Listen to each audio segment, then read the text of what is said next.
अस्सलाम वालेकुम everyone, this is Bashir Ahmad और आज की इस वीडियो में फिज़िक्स के हम जिस टॉपिक को डिस्कस करने जा रहे हैं वो है हमारे पास इलास्टिसिटी। तो इलास्टिसिटी क्या है, इलास्टिसिटी किन किन फैक्टर्स पर डिपेंड करता है, और एक यहाँ पर सवाल आया होता है आप में स्टील और रबर में कौन ज़्यादा इलास्टिक है, वो इंशाल्लाह हम इस वीडियो में डिस्कस करेंगे।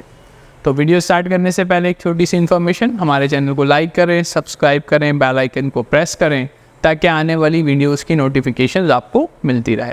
वीडियो स्टार्ट करते हैं। इलास्टिसिटी क्या है, मान लेते हैं हमारे पास एक स्टील रॉड है, ठीक है, यूनिफॉर्म स्टील स्ट्रिप है या आप इसे कह लें स्टील रॉड है, और इस स्टील रॉड पर हम यहाँ पर दो तरह के फोर्सेस लगा रहे हैं। मिसाल के तौर पर ये इस तरह की स्टील रॉड है, हम इसे बेंड करने की कोशिश कर रहे हैं, फोर्स लगा रहे हैं।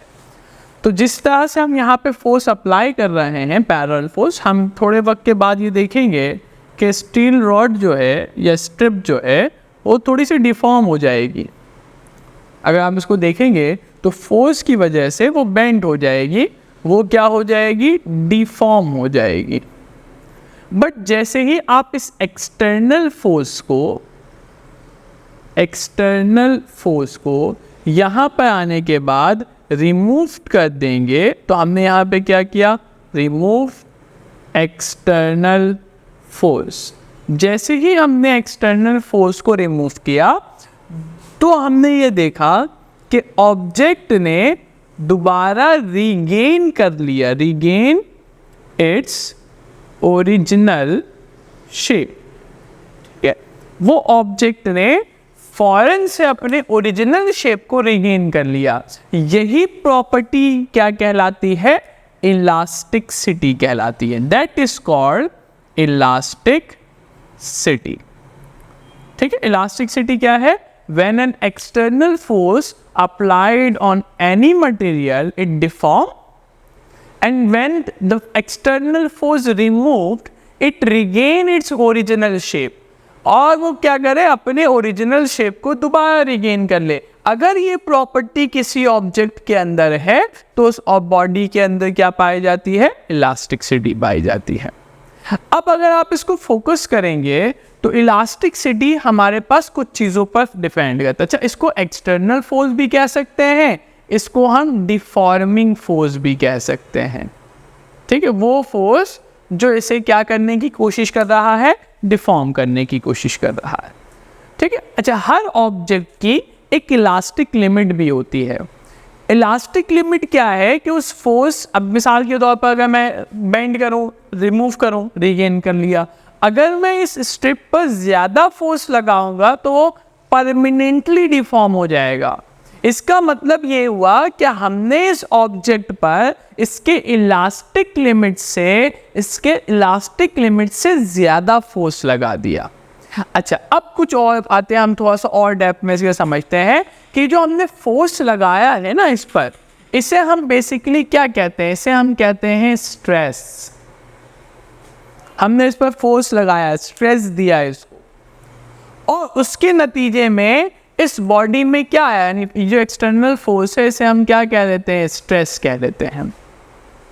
और उस स्ट्रेस के नतीजे में इसमें क्या आया, चेंज आया ना, इसकी बॉडी, इसकी शेप चेंज हो गई।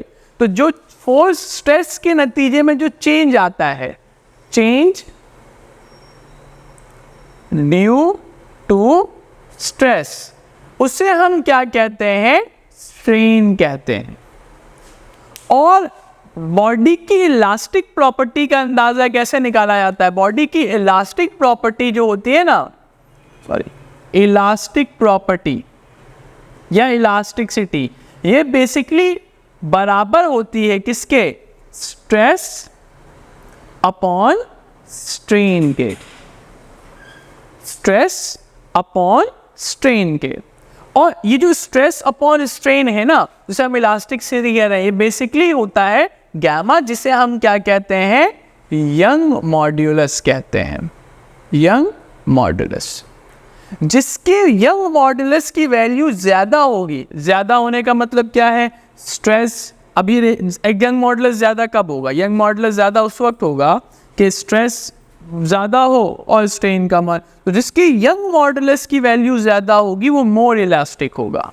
तो आप इसको ऐसे समझ लीजिए कि जो यंग मॉडुलस है वो डायरेक्टली प्रोपोर्शनल है किसके, इलास्टिसिटी के।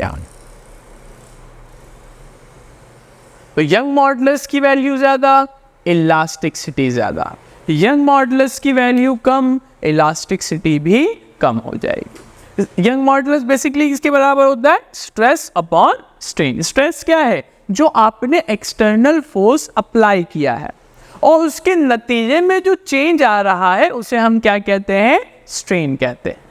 और एक्सटर्नल फोर्स यानी स्ट्रेस की यूनिट क्या हुई, अगर आप इसको देखेंगे तो स्ट्रेस की यूनिट हो जाएगी आपके पास, क्योंकि अप्लाइड फोर्स है, डिफॉर्मिंग फोर्स, स्ट्रेस क्या है बेसिकली एक तरह का डिफॉर्मिंग फोर्स, तो स्ट्रेस की यूनिट क्या होगी, न्यूटन। जबकि स्ट्रेन क्या है, स्ट्रेन आपके पास याद रखिएगा that is a unit less quantity. Strain जो है उसकी कोई यूनिट नहीं होती। अब यूनिट क्यों नहीं होती, because strain is a ratio of two same quantities. क्या है strain, that the change occurred, change due to stress.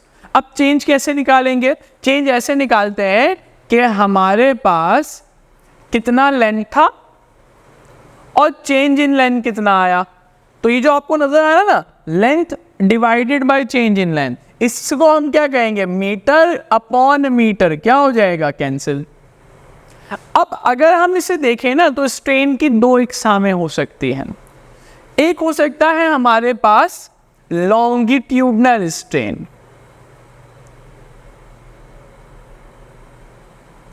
या आप इसे कह लें स्ट्रेस की कर लेते हैं, इस तरह से स्ट्रेस और स्ट्रेन दोनों कर लेते हैं।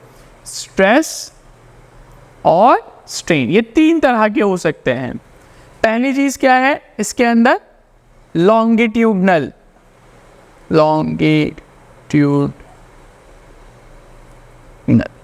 दूसरा है हमारे पास शेयरिंग, और तीसरा है हमारे पास वॉल्यूमेट्रिक। तो चाहे स्ट्रेस हो या स्ट्रेन हो, ये तीन तरह के हो सकते हैं, लॉन्गिट्यूडनल, शेयरिंग और वॉल्यूमेट्रिक।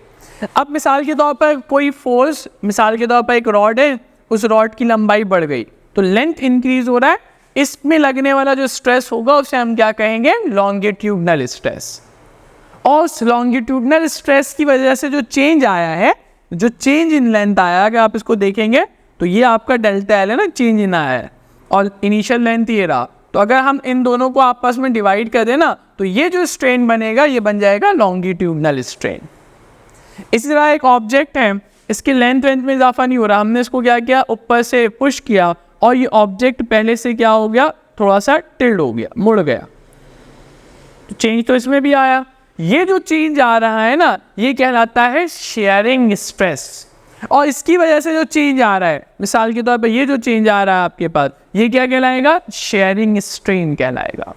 वॉल्यूमेट्रिक क्या है कि एक बॉल है उसको हम दबा रहे हैं सेवरल फोर्सेस से, तो ये हमारा क्या होगा, वॉल्यूमेट्रिक स्ट्रेस। जब हम टेनिस की बॉल को दबा के चेक करते हैं ना, उसका वॉल्यूम रिड्यूस करना है, तो वो क्या है हमारा पास, वॉल्यूमेट्रिक स्ट्रेस। और दबाने के नतीजे में जो उसका स्क्वीज है, जो चेंज है वॉल्यूम का, वो क्या कहलाएगा, वॉल्यूमेट्रिक स्ट्रेन। और अगर हम स्ट्रेस अपॉन स्ट्रेन का रेशियो लें तो वो यंग मॉडुलस के बराबर होता है, और यंग मॉडुलस और इलास्टिसिटी एक दूसरे के डायरेक्टली प्रोपोर्शनल है। जिसके यंग मॉडुलस ज़्यादा होगा उसकी इलास्टिसिटी भी ज़्यादा होगी, ठीक है। अच्छा, अब एक और एक चीज़ याद रखिएगा, वो ये है कि एक कॉन्सेप्ट है कि भाई स्टील और रबर,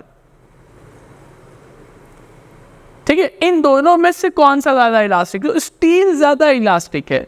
देखिए इलास्टिक का ये प्रॉपर्टी, इलास्टिक को हम समझे ना, इलास्टिसिटी ये है कि भाई हमने ये नहीं कि कौन ज़्यादा खिंच रहा है, किस में ज़्यादा खिंचाव है। इलास्टिसिटी हम इसे कहते हैं कि खिंचने के बाद कौन जल्दी से अपनी पोजीशन को रिगेन कर रहा है।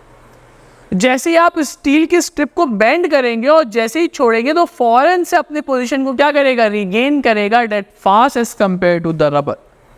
या आप इसको ऐसे समझ लें कि स्टील का जो यंग मॉडुलस होता है वो ज़्यादा होता है किसके बनिस्बत, रबर के बनिस्बत, और जिसकी यंग मॉडुलस की वैल्यू ज़्यादा होगी उसकी इलास्टिसिटी भी क्या होगी, ज़्यादा होगी।